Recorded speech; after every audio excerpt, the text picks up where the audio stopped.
পোনপ্ৰথমতে মই মানস প্ৰতিম শৰ্মাই আপোনালোকক সকলোকে জিভিয়ান আছামৰ চেনেলৰ তৰফৰ পৰা সকলোকে ইংৰাজী নৱবৰ্ষৰ শুভেচ্ছা জ্ঞাপন কৰিছোঁ। আপোনালোকৰ জীৱনটো সুখে শান্তিৰে ভৰি পৰক আৰু বিশেষভাৱে সেইসকল শিক্ষাৰ্থীক মই মোৰ চেনেলৰ তৰফৰ পৰা শুভেচ্ছা জ্ঞাপন কৰিব বিচাৰিছোঁ যিসকলে এইবাৰ আছাম টেট পৰীক্ষাত সুখ্যাতিৰে উত্তীৰ্ণ হৈছে। এইবাৰৰ আছাম টেট পৰীক্ষাত বহুত সংখ্যক ছাত্ৰ ছাত্ৰীয়ে অংশগ্ৰহণ কৰিছিলে, অৱতীৰ্ণ হৈছিলে। প্ৰায় 3 লাখতকৈ অধিক ছাত্ৰ ছাত্ৰীয়ে এইবাৰ আছাম টেট পৰীক্ষাত LP UP টেট পৰীক্ষাত অৱতীৰ্ণ হৈছিলে আৰু তাৰ ভিতৰত প্ৰায় 34,000 মই পুৰা টোটেল ফিগাৰটো কৈ দিছোঁ যে 34,210 শিক্ষাৰ্থীয়ে সুখ্যাতিৰে এই টেট পৰীক্ষাত উত্তীৰ্ণ হ'বলৈ সক্ষম হৈছে। তো এতিয়া মোৰ প্ৰশ্নটো হ'ল যে এই যিটো ফিগাৰ 34,210 এই যিটো ফিগাৰ, এই ফিগাৰৰ সকলোৱে চাকৰি পাব নেকি? সকলোৱে যদি নাপায় তেনেহ'লে তেওঁলোকৰ কি হ'ব? তো তাৰ বিষয়ে আজি মই এই ভিডিঅ'টোত আলোচনা কৰিবলৈ ওলাইছোঁ। যদি আপোনালোকে ভিডিঅ'টো স্কিপ নকৰাকৈ শেষলৈকে চায় তেনেহ'লে সকলোখিনি কথা গম পাব যে কেনেদৰে আপোনালোকে চাকৰি পোৱাৰ সম্ভাৱনা আছে বা এই যিটো ফিগাৰ, এইটো ফিগাৰৰ কিমান সংখ্যক ছাত্ৰ ছাত্ৰীয়ে চাকৰি লাভ কৰিব। তো আপোনালোকে ভিডিঅ'টো শেষলৈকে চাব লাগিব। তাৰ আগতে এটা সকলোকলে অনুৰোধ, যদি এতিয়ালৈকে চেনেলটো মোৰ ছাবস্ক্ৰাইব কৰা নাই, ছাবস্ক্ৰাইব কৰিব, কাষত থকা বেল আইকনটো প্ৰেছ কৰিবলৈ একদমেই নাপাহৰিব। এই যিটো 34,210 যিটো পাছ কৰাৰ যিটো টোটেল ফিগাৰ, এই ফিগাৰৰ সকলোৱে চাকৰি নাপায়। কিয় নাপায়? যে এই ফিগাৰৰ বহুত সংখ্যকে LP2 তেওঁলোকে LP2 পৰীক্ষা দিছে, UP2 পৰীক্ষা দিছে। তো LP2 বহুত সংখ্যকে পাছ কৰিছে, UP2 পাছ কৰিছে। তো দুয়োটাতে পাছ কৰিছে। এতিয়া তেওঁলোকে এটাহে চাকৰি কৰিব পাৰিব। তো এটা যদি তেওঁলোকে LP বাছে তেনেহ'লে LPত চাকৰি কৰিব পাৰিব আৰু যদি UP বাছে UPত চাকৰি কৰিব পাৰিব। তো তেওঁলোকে এটা যদি বাছে তেনেহ'লে আনটো তেওঁলোকৰ ভেকেঞ্চি হ'ল নে নাই? তো তেনেকৈ এই যিটো 34,210 যিটো এটা ফিগাৰ, এই ফিগাৰটো চেঞ্জ হ'ব পাৰে ঠিক তেনেকুৱাকৈ।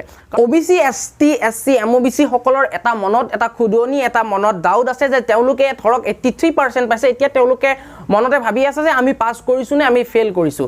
তো যিসকল OBC MOBC SC STৰ পৰা বিলং কৰিছে তেওঁলোকে যিসকলে 83% পাইছে, 82 পালে নহ'ব, 83 যিসকলে পাইছে, তো তেওঁলোকে নিশ্চিতভাৱে তেওঁলোকে পাছ কৰিছে। আপোনালোকে পাৰ্টি কৰিব পাৰে। চাকৰি কৰে নকৰে, চাকৰি পায় নাপায় পিছৰ কথা, কিন্তু আপোনালোকে আছাম টেটত 2019ত আপোনালোকে পাছ কৰিছে।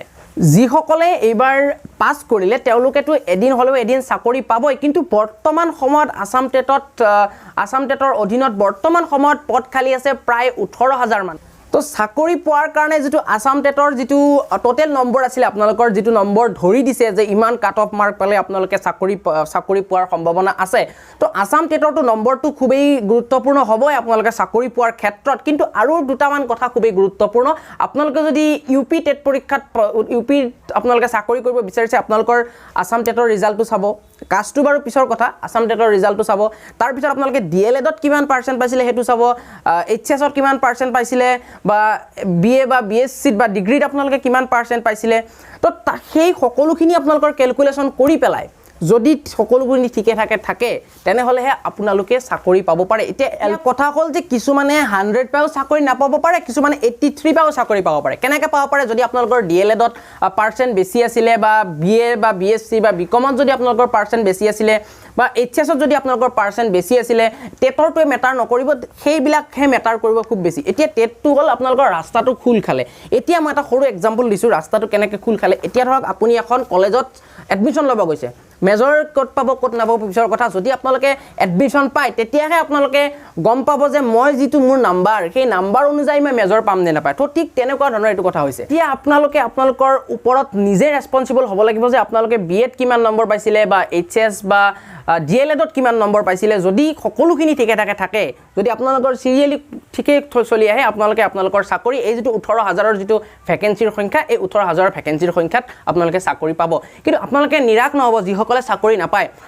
আপোনালোকেও চাকৰি পাব, অলপ দেৰি হ'ব পাৰে, কিন্তু আপোনালোকেও চাকৰি পাব। কেনেকৈ পাব? যে কিছুমানে ধৰক আপোনালোকৰ কিছুমানে ৰিটায়াৰ্ড হ'ব, সেই ৰিটায়াৰ্ড হওঁতে কিছুমানে ভেকেঞ্চি পাব পাৰে। তো তো ভেকেঞ্চি ওলাব তো তেনেদৰে আপোনালোকেও চাকৰি পাব কিন্তু আপোনালোকে নিৰাশ নহ'ব প্ৰথমতে এতিয়া জোনটোৱে খুব মেটাৰ কৰে এটা জোন ধৰক এতিয়া ধৰা হ'ল ধুবুৰী ডিষ্ট্ৰিক্টত ধৰা হ'ল চাকৰিৰ সংখ্যা বহুত বেছি শিক্ষাৰ্থীৰ সংখ্যা কম তেতিয়া খুব কম সংখ্যক খুব কম নম্বৰ পোৱা ছাত্ৰ ছাত্ৰীয়েও নম্বৰ পাব পাৰে তো আপোনালোকৰ মেইন আপোনালোকৰ এইটো খুবেই গুৰুত্বপূৰ্ণ যে আপোনালোকৰ জোনটোৱেও আপোনালোকৰ চাকৰি পাব নে নাপায় সেই জোনটোৱে মেটাৰ কৰিব কিন্তু টেটটো লাগিবই টেটতো পাছ কৰিব লাগিবই তাৰ উপৰিও আপোনালোকে DLED বা